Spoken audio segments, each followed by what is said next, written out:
Il Follonica al Capannino si vendica dalla sconfitta dell'andata, batte 6-1 il Monza, il capitano Fede Pagnini. Allora, bella partita risolta al primo secondo, praticamente che dopo 9 secondi Monticello subito in gol l'1-0. Ricordo che nell'Oipista le squadre in trasferta battono anche l'avvio della partita. Sì, è tutta la settimana che siamo con la testa a questa partita, proprio perché all'andata non eravamo stati per niente soddisfatti, più che altro del risultato. E niente, stasera avevamo voglia di rivalsa, siamo entrati forti e subito la prima occasione siamo riusciti a stoppare subito la partenza loro, contropiede traversa gol, quindi 9 secondi di pura goduria, come si dice. E no, a parte questo è stata secondo me una partita anche abbastanza divertente, perché il Monza è una squadra che comunque corre tantissimo, è molto ben preparata fisicamente, è messa molto bene in pista e col pressing che hanno fatto per tutta la partita comunque rendono la partita da vedere anche per gli spettatori molto divertente, perché sono continui capovolgimenti di fronte, c'è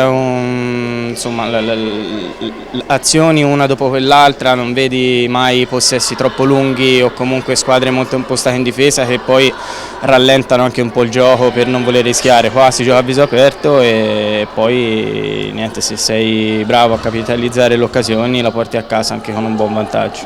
Federico, ci proiettiamo però la prossima settimana, perché qui al Capannino si giocheranno le finali della World Skate Europe Trophy, uno dei trofei nuovi nel continente. C'è tanta attesa, voi giocherete la semifinale contro l'Alcoy sabato sera alle 19, poi la finale eventuale domenica alle 12:30, ma insomma prima c'è l'Alcoy che credo sia un ostacolo importante.